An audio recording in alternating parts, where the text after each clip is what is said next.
Douglas, what was your acting career like before the '98 Spirit Award nomination for Carlos and Star Maps? And then what was it like afterwards? Here, I mean, you're nominated, you know you're going, you've got your red carpet look ready, you're like, okay, most people would do anything to be in this position. It happens. I think that I was so naive as to what you needed to do. You know, like I said, I just sort of went into this wanting to act. It was something that I enjoyed doing. Being a celebrity wasn't always in the forefront. It was just about, I don't know, playing pretend, I guess, and then you get paid, which is really nice. So before the Spirit Awards, actually before Star Maps, I was just sort of working. It was like, these are the things that you needed to do. Get an agent, get a manager, and get auditions. Then get the job. And sort of that was the process.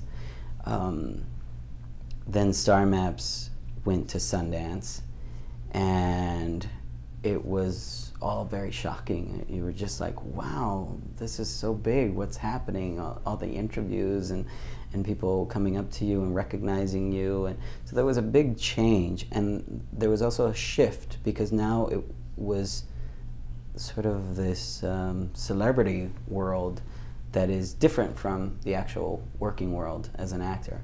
And I think that you had to have a different skin for that, because they're not the same.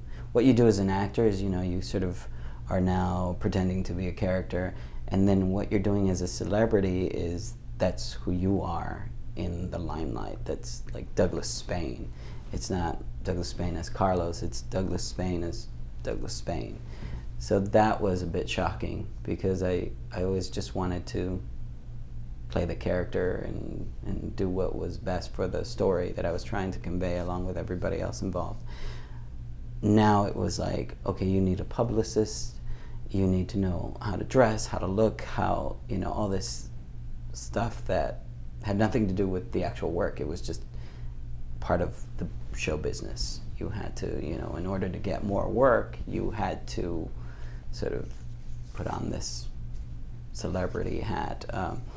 And then the award came, and it all just works together, you know, hand in hand. The film does well, people recognize you, you get nominations. So even through the whole process, it was just going by so fast, and I didn't really understand or have the knowledge as to what I was supposed to do in this celebrity world of, like, you know, red carpets and photographers. So when I went to the Independent Spirit Awards, I didn't know I had to be there early to walk the red carpet. I was just like, it said 7:30, but there was like the 6:30 red carpet, and I was like, man, I'm just not good at this stuff. And I wasn't, and just nervous, you know, because now you're sitting at this big ballroom style tent, actually, in Santa Monica, and there's all these really well-known actors, but most of them independent, because, you know, the independent cinema world wasn't as big as it is now. It was just sort of creeping in. Sundance was more of a, you know, novelty back then than it is now, more commercially. So being in that setting was very nerve-wracking, because they're calling out these names, and you know you're coming up next, and you're just like, I don't have a speech. I don't know what to say. I just, like, I didn't expect to win, and I didn't win, which was cool, because I was like, look, I got a nice little gift bag, and I got some free food, so I was content with all that.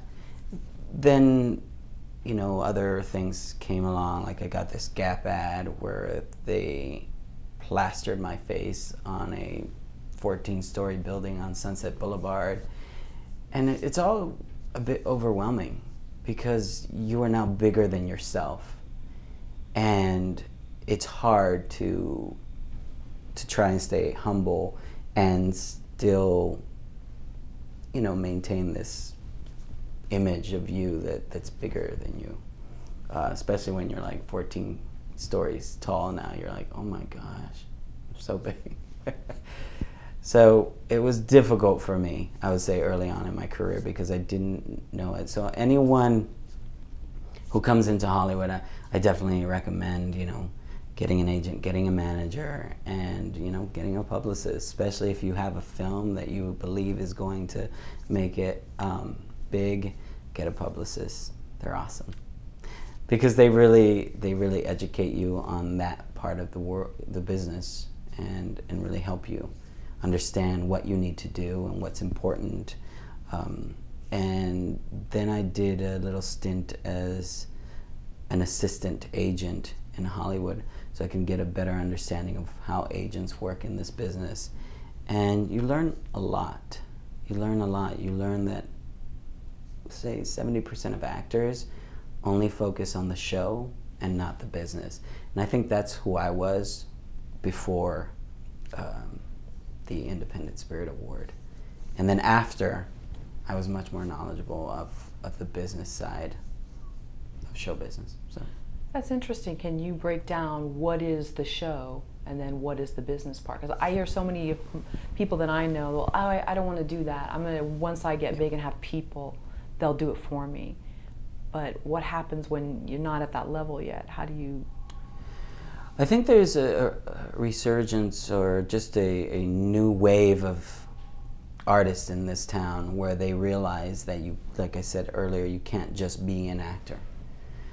You have to be so many other things: director, producer, you know, assistant agent, because you have to understand that this is a business, and most actors just come here wanting to work, but you have to go through the business in order to get that work that you want to do so badly.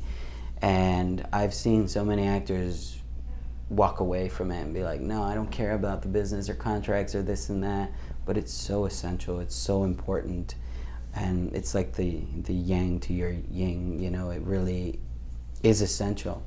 And now for me, I feel that I have a bigger picture of not just of the acting world, but of this business as a whole. And it makes me more respectable of all the people who are involved in making a project happen, from the casting directors to the agents, of how, you know, how hard they work and what they have to put up with in their own realm, you know, and publicists as well. Everybody has their own situation or you know, job, task that they have to pursue and get done. So I think when you acknowledge that it's a business and you educate yourself about the business, you have the ability to be more successful. And if you'll notice, the actors who are extremely successful are very, very much aware. Even, I'm sure Daniel Day-Lewis is very much aware of the business of his career, extremely, and I think he manages it really well. So it's important.